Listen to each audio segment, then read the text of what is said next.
Good morning. Nice to have you all here. I hope you all had a great weekend. Thanks for coming and hanging out with me a little bit. What we're going to do this week, Wednesday morning in this room at 8, we'll talk about problem set number 3. You'll turn in the nomenclature lab, the naming of chemical compounds and stuff like that, and then bring a copy of the Empirical Formula lab, bring a printed copy, and your goggles, I just remembered as well. You're actually going to need goggles this week and next week, so if you just go to the dollar store or something like that, that's fine. Just something to protect your eyes. I do have goggles, and I will make you use them if you don't have your own. They're kind of a community goggle, all right, but it's a lot cooler if you have your own and stuff like that, just not quite as nasty.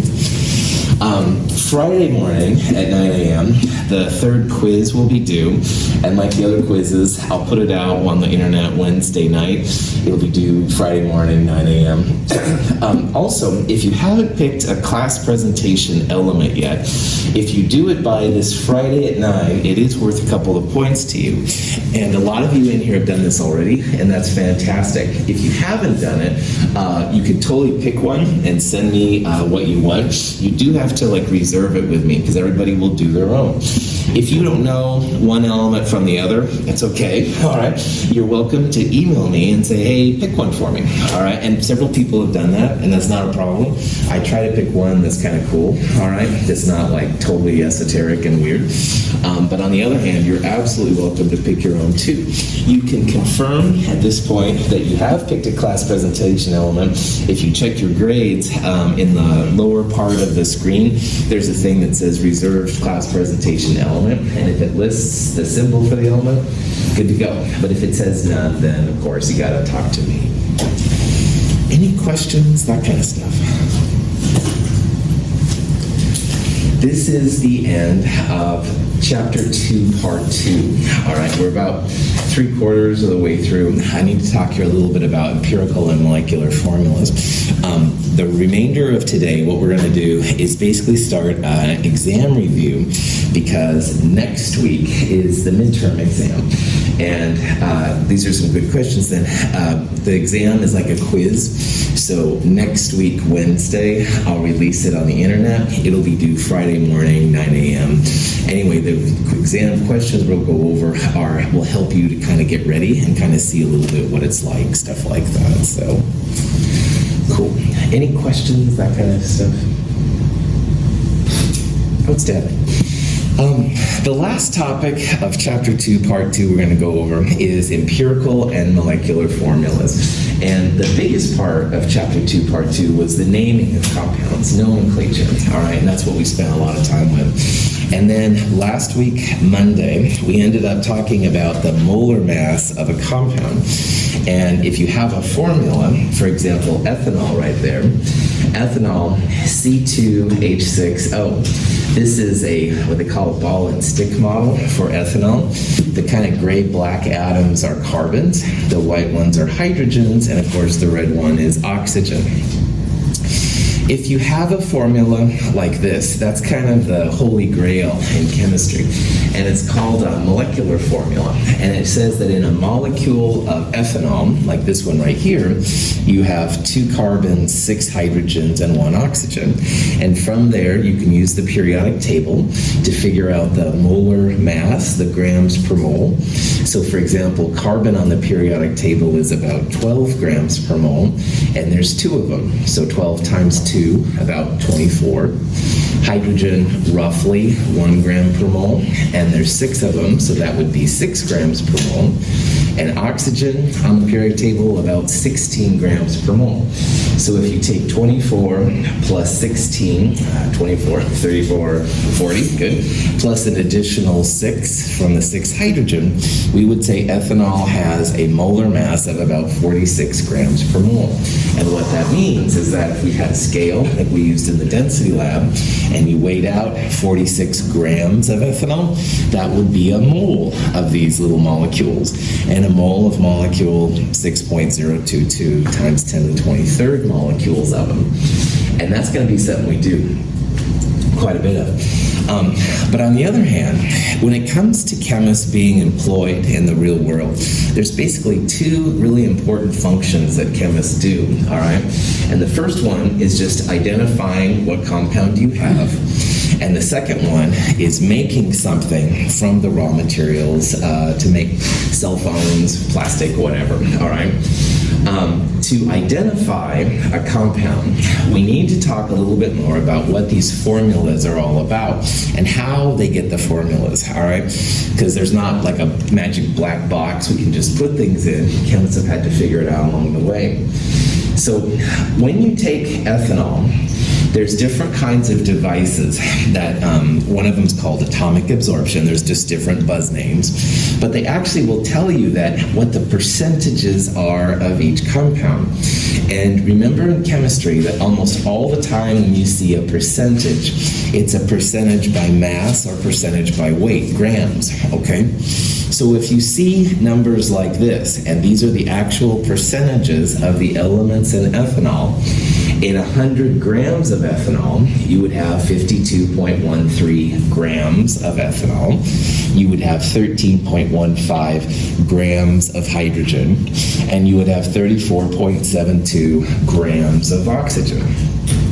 And this is actually an alternative way that can be used sometimes to find what a compound is. Obviously, using percentages like this, much messier, harder to write out than C2H6O. And there's also an issue with percentages. So we don't use percentages as the end-all for determining its ethanol, but they can be really helpful. So if you hear about percent by mass, percent by weight, any of this kind of stuff, it just means that in 100 grams, you'll have this much of the element. And when you're identifying a compound, this is usually the first step to figuring out that you have ethanol and not water, all right, or sodium chloride and not magnesium sulfate, stuff like that. Nitric oxide is great as a substance because you can breathe it and it stays only in the lung and it doesn't cause any effects outside of the lung. Nitric oxide is made by cars and combustion engines and lightning, and then it's oxidized by oxygen or ozone in the atmosphere to nitrogen dioxide, which is even 10 or 20 times more toxic than nitric oxide. Nitric oxide is an extremely reactive free radical molecule which grabs the iron on the receptor enzyme and yanks it out of the plane of the ring and wakes up the enzyme. It's a very reactive molecule. And it dilates the vessels in the lung, and dilates only the vessels in the lung, and lowers the blood pressure in the lung. And it's very useful both for babies and for adults with respiratory difficulty. And these babies who are born probably don't make enough of it themselves. We're just supplementing a natural gas with a natural pollutant, as it happens to be. To talk about the percentages, we're going to talk about the nitrogen-oxygen compounds, and there's actually quite a few of these running around. In this particular slide here, here's a picture of nitrogen dioxide. Here's nitrogen monoxide with a common name of nitric oxide. So just like water officially is dihydrogen monoxide, but only nerdy chemists call it that, nitric oxide is the common name for nitrogen monoxide. And these are just two of the nitrogen oxide compounds. There's several of them, and we'll talk about them here. But anyway, I like this little video, though. Not only does it talk more about NO, but in the 70s, all right, nitrogen monoxide was seen as a real problem, and it causes smog, and it causes people to have problems breathing and stuff like that. Catalytic converters have helped minimize the amount of NO in our day-to-day life, which is really, really cool. So in the 70s, NO was seen as a bad chemical, all right, pollutant, yeah, this kind of stuff. However, in the 80s and beyond now, they've begun to realize that NO is really important in our bodies, of all things. And babies, if they can't breathe very well, they give them a NO kind of solution that helps to activate activate, they can breathe better. So this pollutant, this horrible chemical in one decade, become actually kind of a pretty positive chemical in future decades. So it's interesting to see how sometimes chemicals will go through these transformations. Like at first they're really good, then they're really bad, and stuff like that. And it can go the opposite. Like asbestos was seen as this awesome anti-fire thing, and now, of course, to get rid of asbestos and housing development is really expensive, but important because there's a lot of body functions. So anyway, so let's look at nitrogen dioxide a little bit closer, all right? And nitrogen dioxide, that means 1N, di means two oxygens. Oxide means the oxygen is listed second, okay? If we wanted to find the molar mass of NO2, we would again go to the periodic table, and using very rough sig figs, nitrogen, number 7 there, is about 14 grams per mole. That's the red number under it. And oxygen, number 8 there, its red number is about 16 grams per mole. I'm using very rough sig figs. So if we wanted to find the molar mass of it, we would add 1 nitrogen and 2 oxygens. That would be 14 for nitrogen, plus 2 times 16 for oxygen. 2 times 16 is 32. 32 plus 14, 46. Yep, good. Yep. Still waking up here a little bit, so I want to anyway, I was double checking myself there. Anyway, about 46 grams per mole. And you could do better sig figs, stuff like that, but for this one, that's fine. To find a percent composition for an element in a compound, like if I said, hey, let's find the percent nitrogen in NO2, the first goal is to find the molar mass, just like we did, all right? And a percent composition, the percent of X in a compound, is just how many grams you have in the compound divided by the molar mass. So in this example then, the molar mass is for NO2 would be that 46 grams per mole number, all right? So 46 would go in the bottom. Now, if we're looking, say, for nitrogen then, we would have 1 nitrogen, and 1 nitrogen would be 14 grams. So to very rough sig figs, you would have 14 grams of N in NO2 in the top, and the molar mass of NO2 about 46 grams per mole. 14 divided by 46 times 100%, that would be the percent nitrogen in NO2. But you don't really have to do nitrogen, you could do percent oxygen.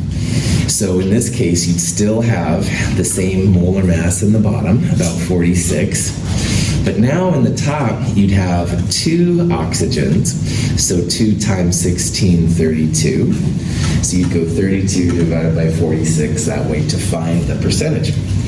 Now, if you have a percent of nitrogen and a percent of oxygen in NO2, a compound with only nitrogen and oxygen, what do you think those 2 percentages added up will equal? 100%, that's right. So if you've done this right, the 2 percentages in this case of nitrogen plus oxygen should be about 100%. It should never be more than 100%. Now, water is another example of this kind of process you can do. Excuse me. Water, we've talked about before, has a molar mass of about 18 grams per mole. Now here I did a little better job with more sig figs. I went 18.02. The oxygen in water has 1 oxygen, so that would be 16 grams per mole. 16 divided by 18.02 times 100%, 88.79% oxygen. So most of the mass in water is from the oxygen. It's almost 89%. Now, to find the percent hydrogen, you would still have the same molar mass number in the bottom. And on the top, you would have the 2 hydrogens. So 2 times 1.008 or something like that. That would be one way to find the percent hydrogen. However, you can see down here in the lower right corner, if you only have 2 components, then 100% minus the first one will give you the second one. So that would be an alternative way to find percent hydrogen in this compound. questions on that? Okay, yeah. So why is it 18.02 grams on the bottom? This is the molar mass of water, all right? And to figure out that number, you would take in, for water's sake, you take 1 oxygen and 2 hydrogens. Oxygen is 16.02. And what I used here, hydrogen, instead of 1.008, I used hydrogen of 1.01. All right, so I rounded up to 3 sigs. 16.00 plus 2 times 1.01 gives you 18.02. Okay. So it's literally just the molar mass. But we use grams on the bottom? That's right. Officially, this is the grams in a mole of water, and this is the grams of oxygen in a mole of water. But really, it's just grams, okay? So, yeah. Great question. Other questions? So again, punchline for percents. If you see one, you got to calculate them. They're really not that bad, but you do need the molar mass of the compound, and that'll be in the bottom, all right? And then however much of the element then will go on the top. Okay, so back to NO2 then. We got to figure out, we'll say, the percent of nitrogen and oxygen in NO2. So the first thing you need, molar mass, all right? Now here's what I used to find both the percent nitrogen and the percent oxygen. Remember that percent of an element, the denominator, the bottom, just the molar mass. So nitrogen plus 2 oxygens, I guesstimated would be about 46 earlier. Better sig figs, 46.01 grams per mole. And then in the top, for nitrogen, I have 1N, so 1 times 14.01, if you will, is just 14.01. But for oxygen, again, notice that there's 2 oxygens. So I go 2 times 16, 2 times the molar mass. When I figure these two numbers out, 30.45% nitrogen and 69.55% oxygen. If you've done it right, if I've done it right, adding these two numbers together, of course, should give you 100%. And it looks pretty good, like those two numbers together will be 100%. So again, bottom, molar mass, and the top then is just the percentage and stuff of the amount of that particular element you're looking at. Any questions on that? So here's a question. Let's say that instead of percent nitrogen in NO2, we wanted to find the percent nitrogen in nitrogen monoxide. All right? Now, in the difference between NO and NO2, you can see that, first of all, they both have one nitrogen, all right? So the top part for the NO calculation would be 14.01. But of course, the bottom part now is different because we have a different formula, NO instead of NO2. So this is the molar mass number. It's 30.01. So to calculate which of those would be the correct value, this part would be still 14.01. But in the bottom here, you would put 30.01 to get that number. If you do that calculation, 46.68% nitrogen. So again, molar mass always in the bottom, amount of the element in the top. Cool for school. Any questions on that? So there's a lot of, any compound from caffeine to simple things and stuff like that, you can find the percentages, and that's a real powerful kind of tool. And we saw earlier the percent nitrogen and percent oxygen for NO2, stuff like that. But what I'd like to do now is, instead of N and O for NO2, let's find the N and O for dinitrogen tetroxide. Now, dinitrogen tetroxide is a separate compound, all right? NO2 has kind of a brown color. I've seen it. I'll tell you a story about that some other time if you're interested. Very nasty brown color. And N2O4 is actually a clear gas. And we'll see later this quarter, NO2, I would argue, is more reactive. N2O4, more just happy being by itself. But let's say that we wanted to find the weight percentages of nitrogen and oxygen in N2O4.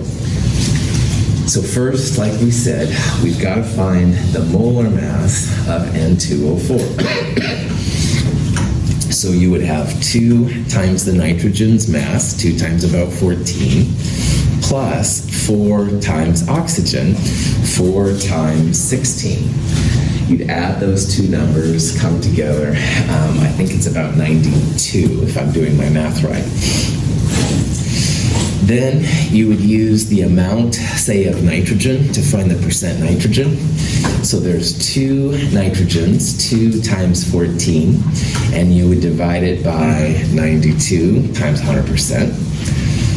For the percent oxygen in the denominator, you would have the new number, 92, and you would multiply it by 4 times 16.00 grams per mole. And I see some of you doing this on your calculators, which is outstanding. How do the numbers for N and O in N2O4 compare to the numbers for N and O in NO2? Same. Yeah, good. That's cool. It's all right. Yeah, they're the same. So here's what's interesting about percentages. NO2 and N2O4, very different compounds, all right? NO2 is a brown gas, N2O4 a colorless gas. You do not want to breathe in NO2, all right? It will mess with you. N2O4, it will displace oxygen, so if you don't have enough oxygen, that would kill you, but it's not as reactive as NO2, so there's a lot of chemical differences between these two compounds. However, when you're finding the percentages, N2O4 is essentially 2 NO2s. So if you take this 46.01 and you multiply it by 2, that's going to be the molar mass. So this times 2 would be the molar mass. And I like that times 2 because there's 2 nitrogens, so we would take this number and multiply by 2. If we're multiplying both sides, the top and the bottom, by 2, they essentially cancel out. You should have the same percentages for N and O in N2O4 as you do in NO2. And you could do the same kind of thing in oxygen. And if you don't believe me, it's okay. Go ahead, do the math, all right? Figure it out. And I promise you're going to get the same percentages. Now, why this is important is that, somebody brings me an unknown compound. They say, hey, what is this, Russell? Well, the first thing I'm going to do is send it into a machine to get these kind of percentages, all right? And for most things, that's actually enough to separate. You can tell what it is, all right? But there are many examples of like NO2 versus N2O4 where they have the same mass percent. So as a chemist, you need more than just these weight percents or mass percents to identify different compounds. And that's what we're going to get into in this particular topic. So when it comes to chemistry of all times, all right, a big area of chemistry is identifying compounds. And one of the ways you identify it, you're given a sample of sludge, all right, you send it through a machine, and percentages come out. And most of the time, a lot of the time anyway, percentages can be enough to identify different compounds. But you do run into these examples where the formulas are different, but the percentages are the same. And again, notice that NO2 taken twice is N2O4. That's why these are the same. If the ratio of the atoms is the same, the percentages will be the same.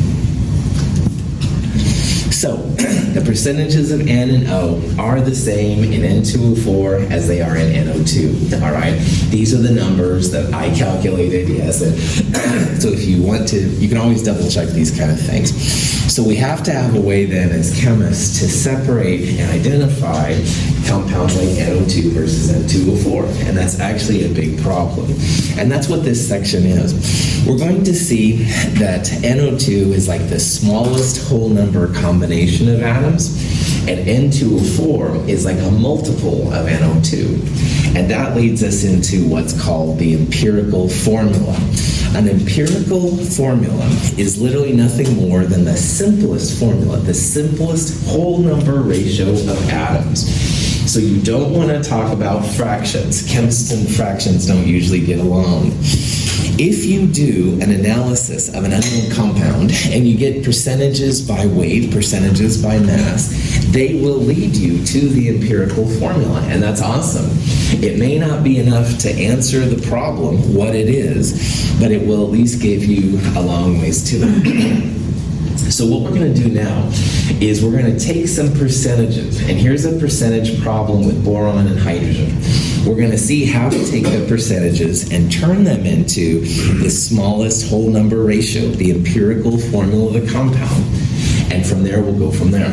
Now, up here on the board, NO2, N2O4.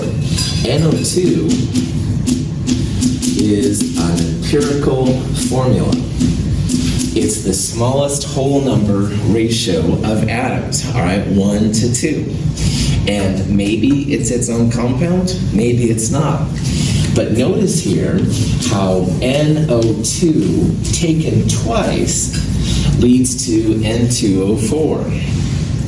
This is the power of the empirical formula. The reason I bring this up is percentages will lead us to the empirical formula, to the smallest whole number ratio. It won't tell us how many times you multiply the empirical formula by, all right? But it will tell you the smallest whole number ratio of atoms. So if we had NO2 and N2O4, you put it through our machine to get the percentages would tell us we have NO2, but we need something else to go on to the next step, the molecular formula. Okay, so before I show you this example, any questions here about the big picture, like what's happening? Okay, so let's say you work in a lab, and by the way, there's a really cool lab in the Portland area. I think it's still called Coffey Laboratory, COFFEY, and they will analyze compounds for you. And I don't know how much they cost or anything like that, but they have like the fancy equipment and stuff set up to kind of process this stuff. So it's a fairly common procedure. But anyway, let's say you're working there, and that person gives you a compound, and you know it has boron and hydrogen in it. And when the analysis comes back, they find that the compound is 81.10% boron. Now, how would we find the percent hydrogen given this amount of boron? Subtract from 100, exactly. You would take 100% minus 81.10, and that would give you the percentage of the other element. Sometimes when you're analyzing a compound, one of the elements is easier to analyze than the other, or the other one is more expensive and you don't want to pay. All right, these are all real life kind of scenarios. So for whatever reason, you were only given boron, but you know that there's only boron and hydrogen. Well, we can use this information then to find the empirical formula of this BH compound. Empirical formula oftentimes listed as EF. Okay, so it's not too hard to find the empirical formula. What I would recommend is that first of all, you assume that you have 100 grams of sample. If you have 100 grams of sample and it's 81.10% boron, how many grams of boron would you have in that 100 grams? 8, you'd have this number, 81.10 grams. So that's why I like 100 grams. So in 100 grams of this boron hydrogen compound, which is 81.10% boron, you would have 81.10 grams of boron. In a formula like NO2 or H2O or ethanol C2H6O, it's always a mole base. Those are mole numbers. So most of the time in this class, if you see a gram amount, just go ahead and turn it into moles, because that's kind of how chemists rolls. So on boron, the periodic table, boron is about 10.81 grams per mole.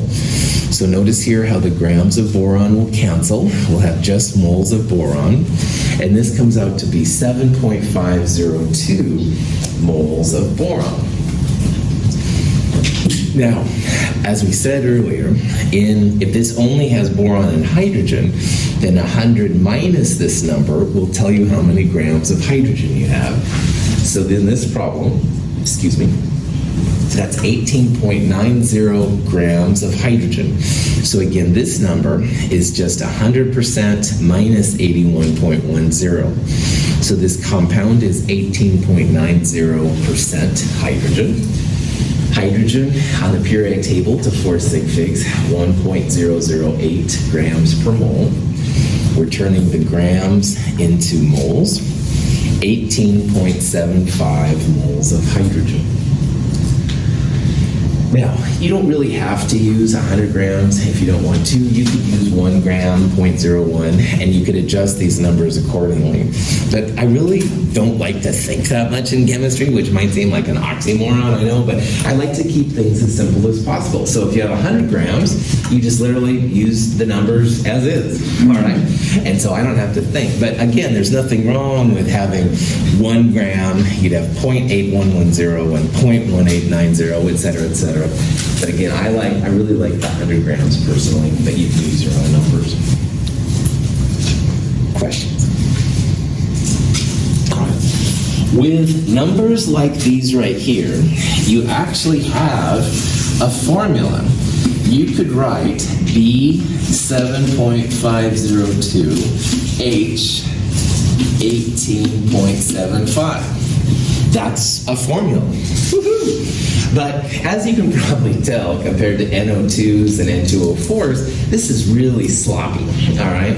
Scientists like to have whole numbers of atoms because that's what we're dealing with. We're dealing with individual atoms coming together to make a molecule, and it would be hard to have 7.502 boron atoms and 18.75 hydrogen atoms.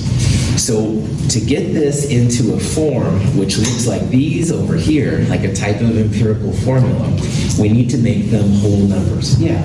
So would that be the molecular formula? Not yet.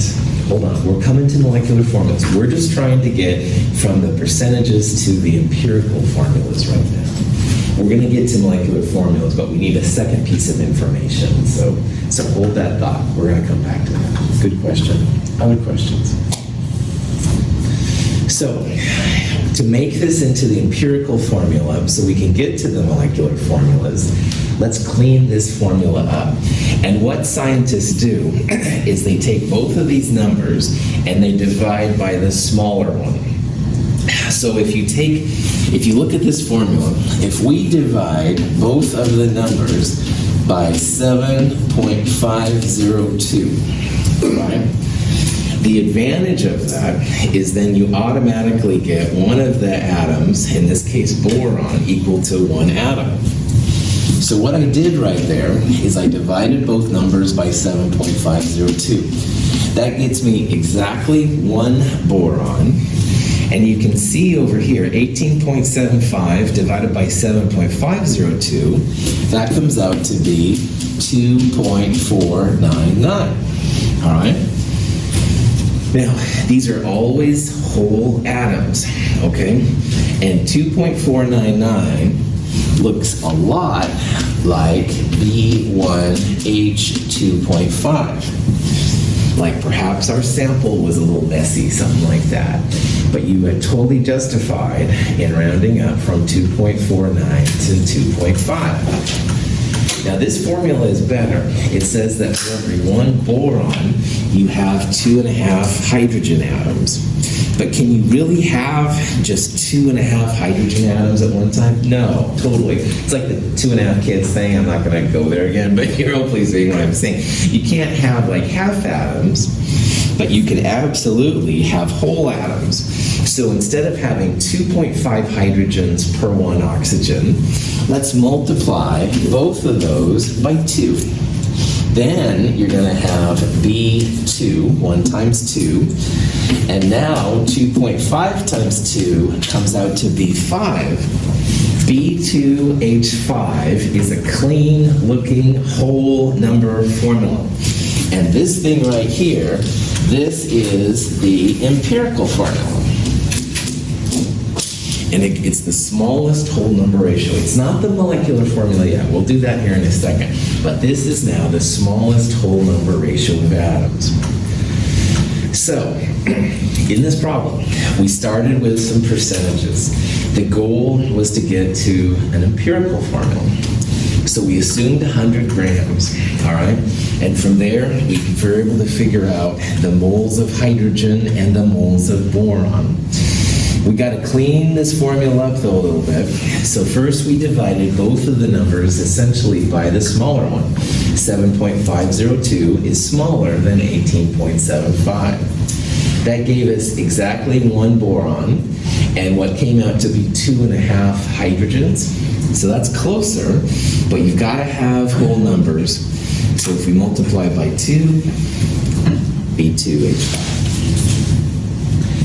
This is the equivalent of the NO2 from earlier, all right? It's the smallest ratio of atoms. It's probably not the formula itself. I would call this the empirical formula, the EF of the molecule. What would you like? Questions on that? Yeah.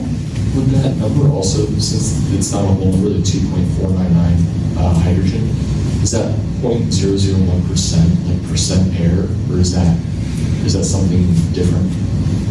Good call. Yeah, that would be cool. Absolutely. You could, it's possible that you had a different isotopic abundance.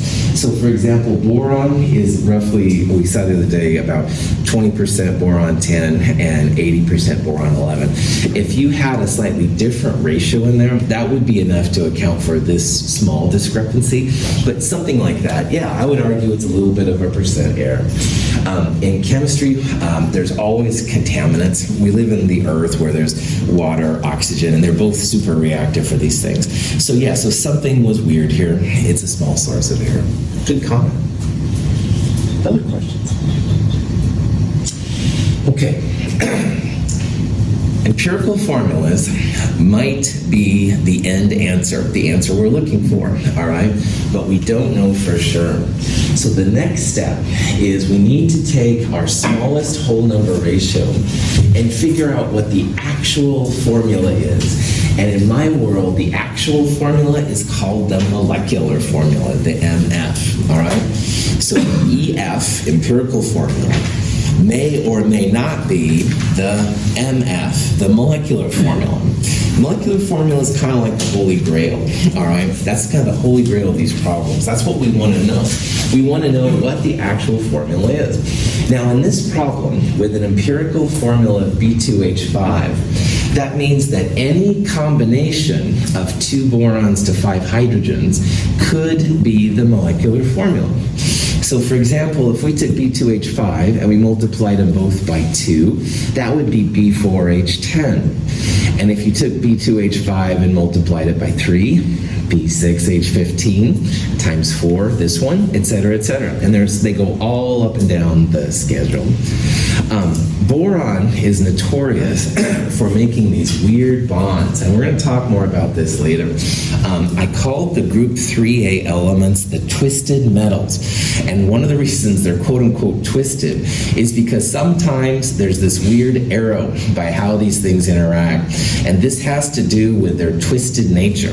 And boron, aluminum, and gallium especially, sometimes indium, will all do this, and that's why you see these weird combinations sometimes of borons and hydrogens. We'll talk more about that twisted metal behavior later, but just realize that's why we can't necessarily say that we have B2H5. It could be one of these other ones. We need some more information. So, to take a formula from an empirical formula to a molecular formula, we need a whole separate, a second piece of information, a second experiment on it, all right? And what we need is we need the molar mass of the compound. We need the molar mass of the empirical formula, and we need the molar mass of the whole compound itself. So let's think about this a little bit. We know that the empirical formula here is B2H5. On the periodic table, we can calculate the molar mass of the B2H5. You can add up 2 borons, add it to 5 hydrogens. That's going to be the molar mass of the empirical formula. So this is something we can do ourselves. But really, to figure out the molar mass of the whole, to get the molecular formula of the whole compound, you need the molar mass of the compound. And this is where the mass spectrometer comes in. Now, this is a term I've been pushing a little bit here. The mass spectrometer is the way that people are able to find isotopes, like there were little peaks for helium and stuff like that. You can also use mass spectrometers for compounds. You can shove in water and it'll pop out 18.02 grams. But the important thing here is that if you're told to find the identity of a compound, you need two pieces of data. You need to know the mass percentages, which is like black box number 1. And the second thing, you need the molar mass of the whole compound. So 2 experiments are needed to find the compound's molecular formula. And that's what's a little strange at first. So for B2H5, we can calculate that. We can get from this second experiment the molar mass of the whole compound. And what we're going to do is we're going to compare the molar mass of the whole compound to the molar mass of the empirical formula. And this ratio will always be a whole number. Let me go back to the NO2 N2O4 example and show you what I mean by that. So we saw earlier that NO2 was about 46 grams per mole. And I told you to calculate real fast, and some of you did. N2O4 was about 92 grams per mole. So why this is important is, let's say you had an N2O4 and you were trying to figure it out. The percentages would tell you that you have NO2, all right? That's what the percentages would give you. And you could calculate yourself using the periodic table 46 grams per mole. You would send your N2O4 sample through a second experiment to find out that it was 92 grams per mole for the whole thing. 92 divided by 46 is going to give you this whole number, a whole number ratio. And this ratio, by the way, is always a whole number. No rounding up or anything like that. Small correction, it might be 1.999 or something like that, but it's going to be pretty close to a whole number. This ratio tells you how many times you up the empirical formula. So if NO2 is the empirical formula, and you calculated a ratio of 2, that means you'd have NO2 taken twice. That's how you would tell that N2O4 was your molecular formula. So, backing up here, to get to the molecular formula, you've got the empirical formula. You're going to have a separate experiment to get a number like 92. It's the molar mass of the whole compound, everything all together. You're going to calculate on your own the molar mass of the empirical formula. So nitrogen and 2 oxygens would give you 46. The ratio of the whole compound to the ratio of the molar mass of the empirical formula, always going to give you a whole number.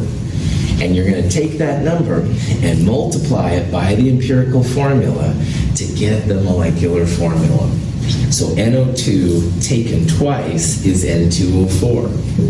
Now in this problem, we're going to figure out on our own B2H5's molar mass. That's the molar mass of the empirical formula. I'm going to give you in a little bit what the compound's molecular mass is, what the compound's molar mass is. We're going to do the ratio. It's going to come out to a whole number, and we'll take that number, multiply it by B2H5 to tell what the molecular formula is. Questions? All right. So, let's say this is an example of how this process works. Let's say that instead of the B2H5, we have a compound with an empirical formula of CH2. And we find that the molar mass of the whole compound, 28.1 grams per mole. Let's talk about the mole minus 1.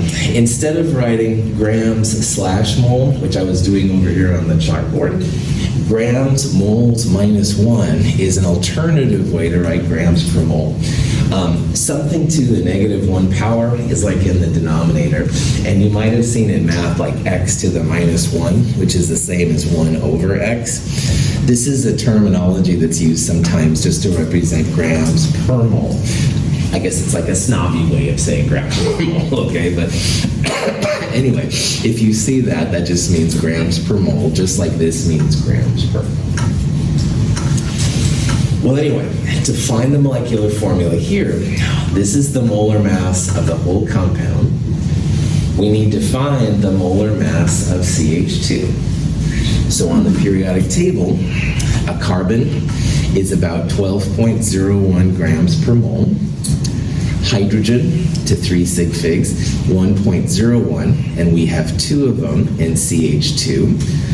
So this number, this 14.03, that's the molar mass of the empirical formula. This number will always be less than or equal to the big molar mass number. If you calculate a number bigger than the molar mass of the whole thing, then something is wrong. Then, like we did over here on the chalkboard, we're going to take the molar mass of the whole compound, 28.1, and divide it by the molar mass of the empirical formula. So this should be a whole number, 28.1 molar mass of the whole thing, divided by this 14.03 number, which is the molar mass of the empirical formula. And again, the ratio will be a whole number. So in this case, it's pretty close to 2. A little less, a little different, but pretty close. This means that there's 2 empirical formula units in your molecular formula. So molecular formula will always be based on the empirical formula, CH2. This 2 right here came from the 2 ratio that came out from the molar mass ratio. So CH2 taken twice, molecular formula C2H4. Questions so far? Talk right off. At first, I know this seems a little weird. All right, so we're talking about different types of molar masses. The numbers on the periodic table aren't quite as familiar, and that's totally normal. All right, don't worry about it. This is a pretty easy process, though. When you do see the big picture, it sounds complicated, but it's actually pretty chill. And this is how chemists get paid. Woohoo! So of course, show me the money, all that jazz. But identifying compounds, like all of the things they do on forensic shows, if you watch those kind of things where they're identifying poisons or stuff like that, this is the kind of process they need to do. So this is a pretty important part of science. All right. Drop that back on. Questions? Okay.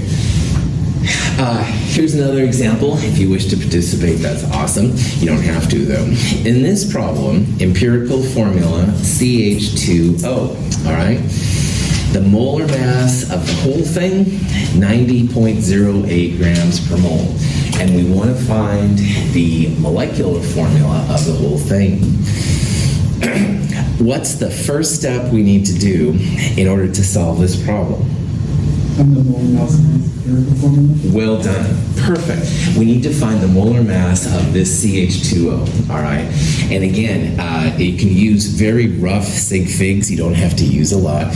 Carbon is about 12, hydrogen's about 1, and there's 2 of them, and oxygen is about 16 on the periodic table. So using these very rough numbers, 16 for oxygen plus 12 for carbon, about 28. 28 plus 2 times 1, about 30 grams per mole. And that's the empirical formula's molar mass. We'll take that number and compare it to the molar mass of the whole thing. And this is where you want that whole number, all right? So the bigger number will go on the top here, and the smaller number will go on the bottom. Approximately, what is that ratio in this one? 3 to 1. 3 to 1. Well done. 90 divided by the 30 I calculated earlier, 3 to 1. We use that 3 and we multiply it by the empirical formula. So CH2O parentheses 3 would be the way to find the formula here. And if you do that, it comes out to be answer C right there. It's 3 times the empirical formula, so C3H6O. Notice that the molecular formula could not have been E. The molecular formula has to be some integral of CH2O.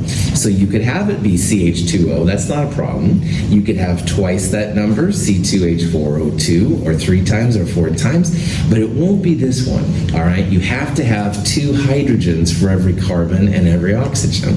This only has 1 hydrogen for every carbon and oxygen. So that wouldn't be a good answer in this problem. Questions on that?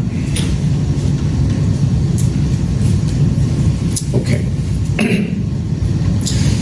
So going back to the B2H5 problem, all right, we're still trying to find its molecular formula. We have its empirical formula. We're going to need the molar mass of the whole compound. That's a separate experiment.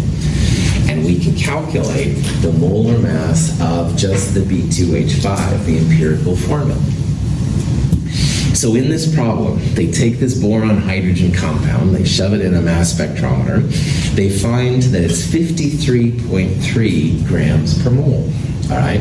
That's the whole compound, all right? But we know that the empirical formula is B2H5. So the next thing we need to do is we need to find the molar mass of just the B2H5. Now boron, about 10.81 grams per mole, and there's 2 of them. 5 hydrogens, 1.01, 26.67. So this is the empirical formula's molar mass, just the mass of the smaller part. And the whole compound divided by the empirical formula should always give you a whole number. And you can probably even see here that visually it's about 2 to 1. So that means then that the molecular formula, that whole compound, twice B2H5, B4H10. Okay? So, backing up, you're a chemist. Someone says, hey, figure out what this compound is. And you're like, well, I can taste it. Thanks for playing, Squid Game. Anyway, I watched that part of that movie. Oh man, that trip. Anyway, Prophet back on. You don't want to do tasting it and smelling it. Those are bad things in chemistry. So what you do is you essentially do 2 experiments. The first experiment gives you percentages. Percentages turned into grams and moles will lead to the empirical formula of the compound, all right? And sometimes empirical formula is enough, but as we saw, you need more than that because NO2 and N2O4 are good examples of compounds that have the same empirical formula. The same percentages would pop up if you had both of these. So to really figure this out, you need a second experiment. You need to find the molar mass of the whole compound. That's a whole separate experiment. Now notice that the percentages, like in this N and oxygen example, it told us we had nitrogen and oxygen and no hydrogen and no uranium or something like that. But we didn't know really how many of them were. The molar mass doesn't have anything about what's in it, but it does kind of have a limit as to how many grams you can have as a mole. So once you have the molar mass of the whole thing, you need to find the molar mass of just the empirical part, the NO2. That comes out to be about 46. So the whole thing divided by the empirical formula's molar mass will always give you a whole ratio. It happens to be 2 in both of these examples, but it can be 1, 3, 4, etc. You take that ratio, multiply it by the empirical formula to get the molecular formula. No Squid Game. Questions? Yeah. So most of the time will the molar mass of the compound be given to us? Yes, that's right. In Chem 221, it's totally a number that would be given to us. In Chem 222, I'll share with you some ways that you can actually find this number on your own. But for right now, absolutely, it's a number that's given to you. Good call. Other questions? All right. So this this is just an overview, basically what I said. Convert the percent by masses into elements, assume 100 grams. Turn those numbers into moles. The mole ratio will give you the empirical formula.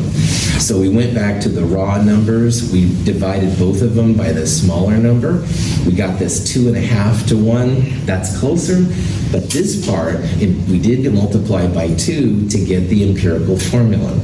At this ratio, sometimes you will multiply by 2 or something like that, all right? So in this case, it's B2H5. But we really don't know at this point, is the compound B2H5 or is it something else? So then just like you asked, which was awesome, you do need a second experiment, something that would be given to you in Chem 221. In this problem, it was 53.3. We calculated that B2H5 was about 26 here. This ratio at this point will always be a whole number. It won't be fractions or anything like that. 1s, 2s, 3s, 4s. Whatever that ratio is, you use it to multiply by the empirical formula, molecular formula, desired compound, B4H10.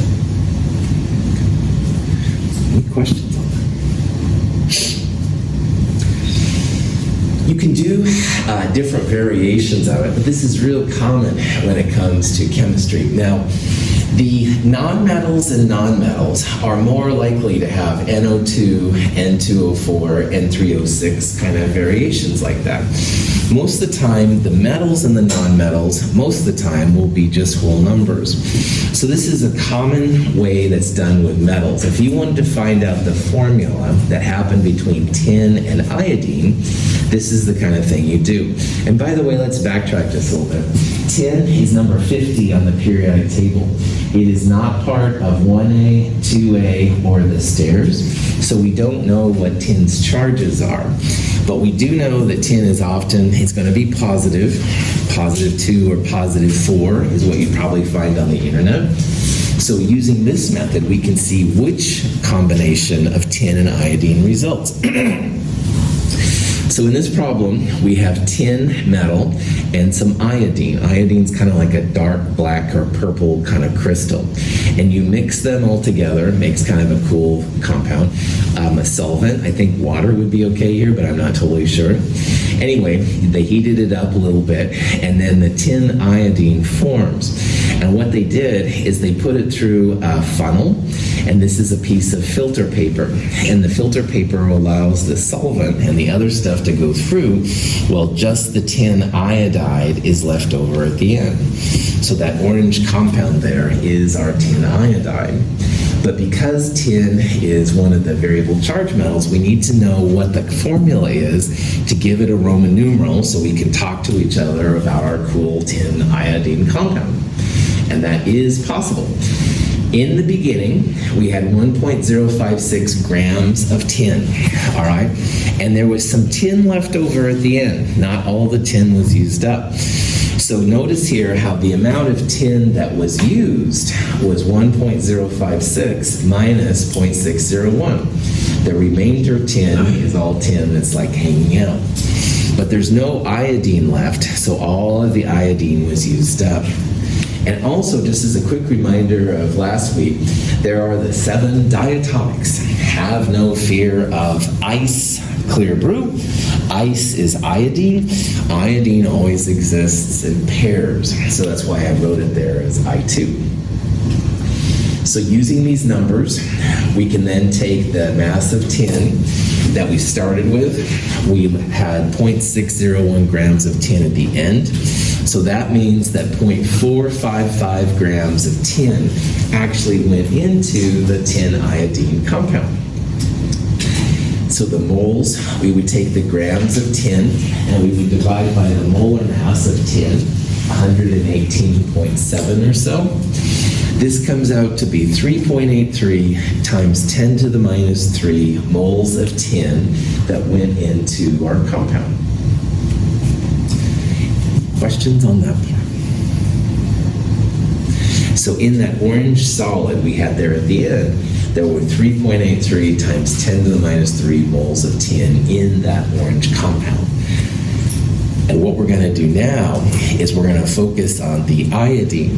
We're going to figure out the moles of the I, not I2, just I, and we'll compare it to the moles of the tin. Okay. So 1.947 grams of I2 were used in this reaction. And if you take the iodine's molar mass and you multiply it by 2, you get 253.81 grams per mole. So in the compound went 7.671 times 10 to the minus 3 moles of just I2. When I2 reacts with tin, we think about individual I's, not the two of them together. So I'm going to multiply that number by 2 because tin doesn't care about the I2. Tin just wants to know how many atoms of I there are. Like you can have SnI2, you can have SnI4, you could have SnI3, all right? Tin doesn't care about the diatomics. It's just interested in the individual atoms of iodine. So why that's important, those 3.83 times 10 to the minus 3 moles of tin reacted with 1.534 times 10 to the minus 2 moles of just iodine. And if you compare the moles of iodine to the moles of tin, that's going to give you a ratio. So for example, with NO2, you could take moles of O divided by moles of N, and it will be about a 2-to-1 ratio. Well, in this problem, the 1.534 10 to the minus 2 moles of I divided by 3.83 times 10 to the minus 3 moles of tin, that's almost exactly a 4-to-1 ratio. So that means there's going to be 4 I's for every 1 tin. That means the empirical formula here, SnI4, and this would be tin 4 iodide. Iodide group 7 minus 8 is -1, and there's 4 of them. Tin's going to be +4. Woohoo! Tin 4 iodide. Exciting. Anyway. Questions?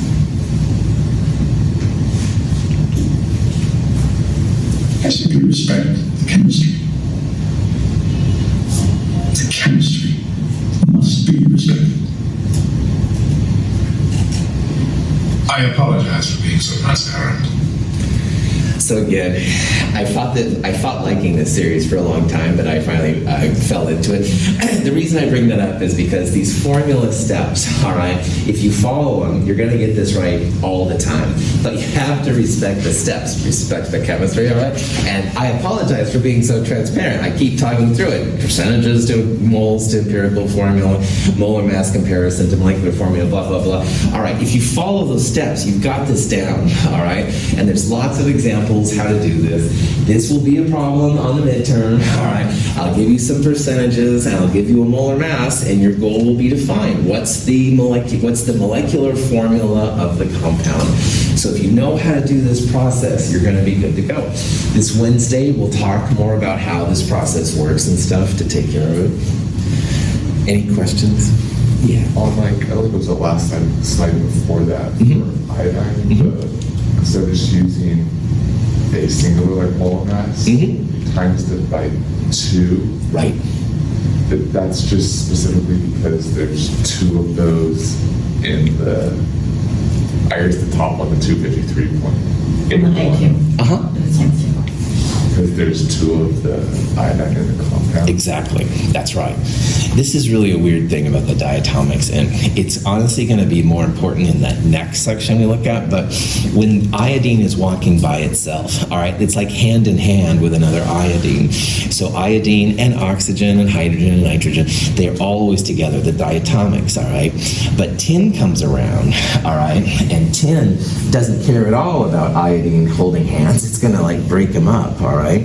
And so when you're thinking about making a compound, that's why you think about the individual pieces, not the version of it by itself. Like this is what you'd add from a bottle, but this is what the tin would be after, the individual ones, man. Excellent question. Yeah, Is the heat like breaking up the diatomic? Yeah, we're going to see in a later chapter that a lot of reactions need a little heat to get them started, and that's exactly one of the things that the heat is doing. It's breaking up the iodines into individual ones so that the tin can react with it. Absolutely, man. So yeah, we'll talk a lot more about heat here coming up and stuff, but yeah, that's a big part of this reaction. Good comment. Other questions, comments? Okay, I went a little bit longer here. Sorry about that. I'm not going to watch Breaking Bad again. This is just the end of this chapter. I want to take a break now. Go stretch your legs and stuff. When we get back, we'll start doing some review questions, things to help you get ready for the midterm. So it's about 10:05. Come back here at 10:10 or so, and we'll follow up with more of this. All right, thanks, guys.